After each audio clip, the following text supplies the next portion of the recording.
Vividnectar podcast, episode 251. We're here, we're live. Today's going to be a quick bite discussing Kanye West and Adidas. From there, going on to Steve Lacy, ending a live show due to a fan being disrespectful. Now to get right into the Kanye and Adidas deal.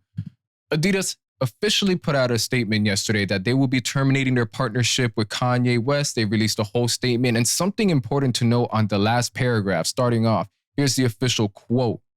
Adidas is the sole owner of all design rights to existing products as well as previous and new colorways under the partnership.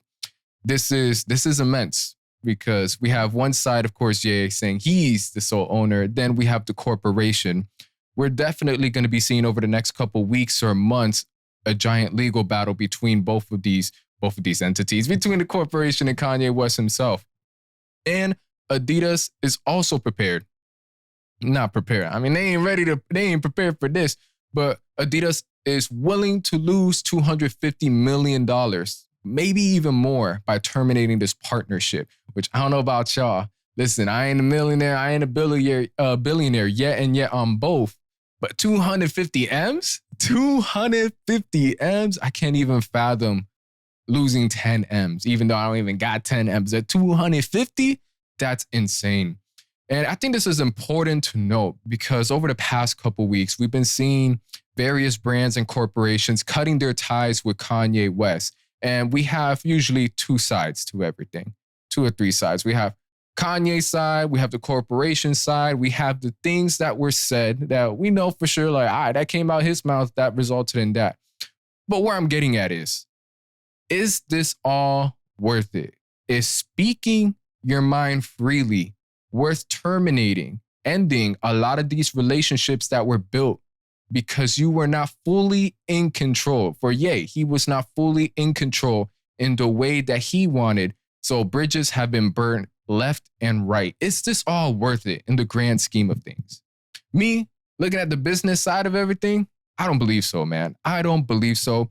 And it sucks. It sucks seeing, certain bits of the interview where Kanye's going on along the lines of him wanting to be in charge of everything from manufacturing to the pricing to just being oversee every single process. It's moments like that where it's just like, all right, that's commendable.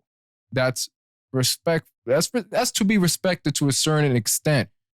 But when it gets to the point where you're not willing to fulfill your end of the deal, or you're not able to handle things legally and gracefully, it has not just a bad look, but it just has a bad taste. And not only is Kanye putting himself in a position where it's going to be harder, emphasis on harder, for him to do everything by himself, but it's also going to put him in a position where he might even make desperate moves in order to achieve something he already had. Now, I'm going to watch how I speak, not what he said, but because I only know so much when it comes to the business side of things. I'm not going to sit here and act like I know their contracts, like I know Adidas and Ye's contract, like I know contracts for everything he does. But I will say this, based on official confirmation that Ye went to the Skechers headquarters, unannounced, regardless unannounced or not, that he showed up to the Skechers headquarters is concerning. Because if total control over your brand, your design, manufacturing, everything, if that's what you wanted, partnership was terminated, why are you going to another corporation? Why go to another corporation?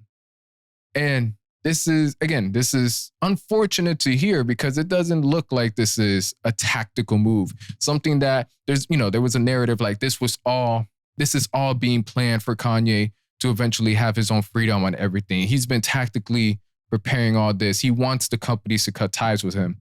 I don't think so.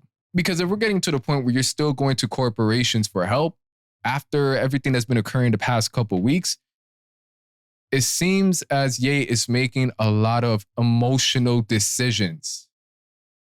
And that's not going to pay out good. As far as anything going forward, whether it's music, whether it's anything on the business side of things, hopefully it doesn't take a turn for the worse when it comes to, massive debt, potential lawsuits, or anything worse than that. Now going on into Steve Lacy. Steve Lacy was performing live at one of his shows recently when a fan threw a camera on stage. Steve Lacy went ballistic. He was pissed, like, damn, dog, why are you throwing this on stage? And it got to the point where Steve Lacy just ended the show.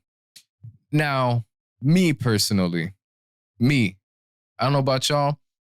I spoke about it with Kid Cudi. If people are throwing stuff on stage, that's mad disrespectful. It don't matter if it's a t-shirt or a camera. Don't throw anything on the stage. You're ruining the vibe for this guy, this girl. You're ruining the vibe for me. It could potentially ruin the show for everybody that paid, and that's something that happened. Now, with the Kid Cudi at Rolling Loud, when a fan hits the artist, or I can't even say a fan because a real fan won't do that. When somebody throws something that could on the stage that could hurt an artist, is extremely disrespectful and dangerous. And hey, by all means, leave the show. If you're the artist and people throwing stuff at you, leave the show. You ain't got to deal with that bull. Now, if something hasn't hit you yet, if you're on the stage, something hasn't hit you yet, and it's just being thrown at the stage, yo, break it. Just get that anger out. Just break it, smash it, throw it against the floor. Tell security, hey, kick that bum out right there, that throw that away. Tell security, get them out of here. You ain't trying to deal with that. Trying to have a good time. And continue performing. Do I feel it was extremely wrong of Steve Lacy to leave his show? No, I don't believe so.